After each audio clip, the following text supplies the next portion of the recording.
Life's battles are not won by the strongest or the fastest men. The man who wins is the man who thinks that he can.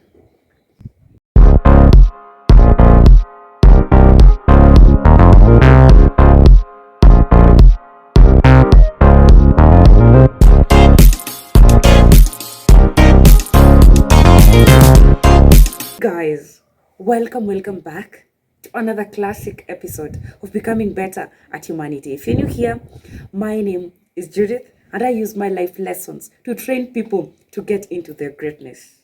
Wherever you are, wherever you are, whatever it is that you're engaged in, I'm here every Monday to remind you that you have greatness in you. You have the ability to do more than you can imagine or even begin to imagine. On today's episode, I want us to talk about why what you say to yourself matters. And I welcome you guys to listen, learn, and grow. I found out recently that an average person has 6,000 to 7,000 thoughts in a single day. Can you imagine 6,000 to 7,000 thoughts? And these thoughts arrive in the form of self-talk. This is how we speak to ourselves.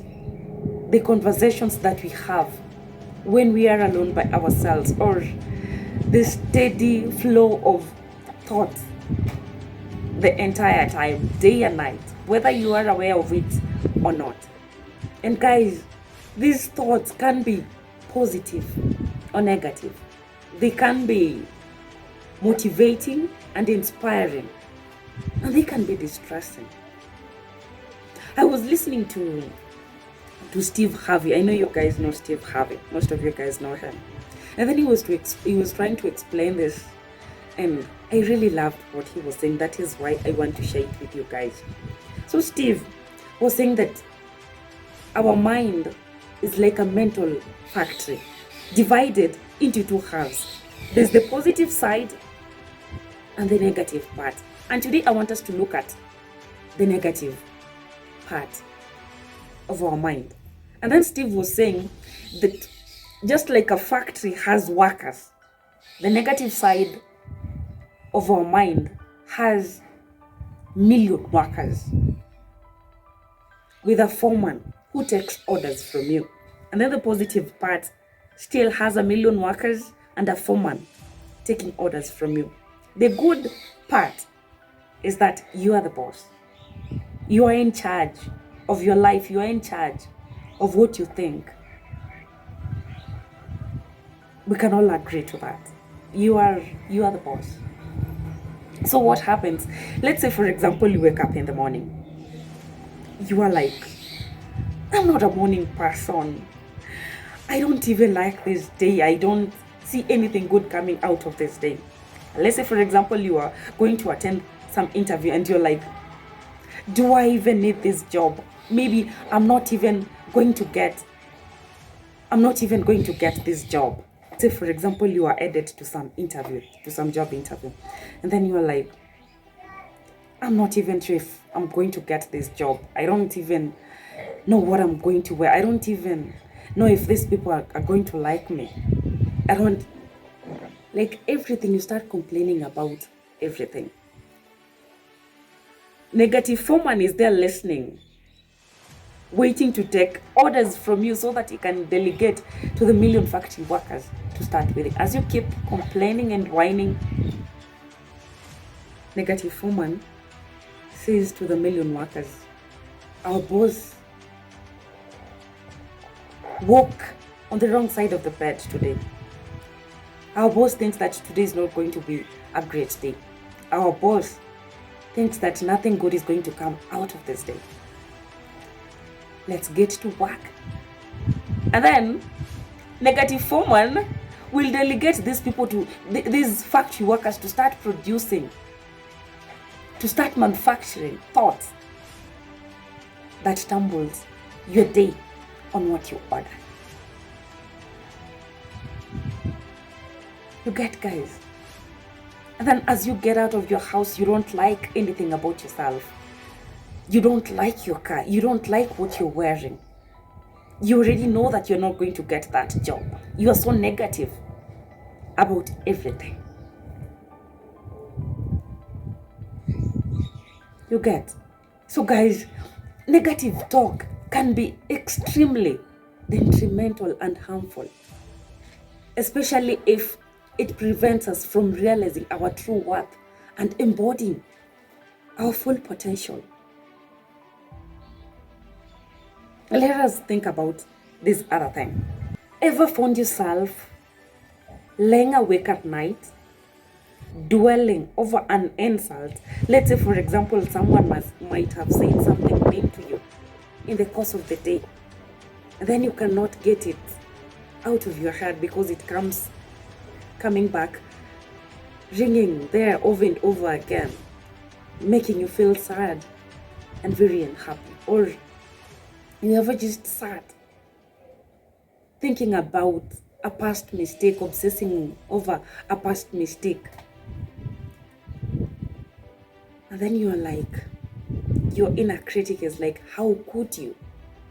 Has your mind ever convinced you into believing that you're not good enough? Bringing about comparisons, asking you why you're not like the rest of other people. Why are you not doing so well like your friends? Has your mind ever convinced you into believing that you're not good enough, that you're not pretty, that you're lacking in some area of your life, even when all suggestions may not indicate so? You see, guys, these inaccurate conclusions, when you keep thinking about those things, when you keep thinking about who you are and what you're capable of doing, you end up limiting your potential. These inaccurate conclusions or thoughts damage us. They damage our self-worth. They cause us to feel less inclined to pushing ourselves to our greatness. That is what negative self-talk does. It puts us in that position where we see ourselves that we are not good enough. I don't know if you're getting that. We are where we are in life because we thought ourselves into this position. And I love this quote by Napoleon Hill from his book Think and Grow Rich, whereby he says that if you think you're beaten, you are. If you think you dare not, you don't. If you'd like to win but think that you can't, it's almost a cinch that you won't. If you think that you've lost, you are a loser. If you think that you've lost even before trying anything, then definitely you are a loser. For out in the world, for you to find success, it's all in the state of the mind. You've got to think about success before getting that success. You've got to think high of yourself before you rise. You get, guys, it's all in the state of the mind. And before you win anything in this life, you've got to be sure that you're going to win before you win that something. And life's battles are not won by the fastest or the strongest man. The man who wins is the man who thinks that for sure he can win. So if you don't like the position that you are in, think yourself out of it. Yeah, you have a way out. Think yourself out of it. And so, guys, thank you so much for giving me a few minutes of your time. Thank you so much for your love and support. For the new subscribers, I love you so much. Karibu sana. For the returning subscribers, I love you always. And for those who haven't subscribed, please, you guys, go subscribe, hit that notification bell so that you don't miss out each time I post a video. And until next week, have a glorious and a fantastic week. Bye.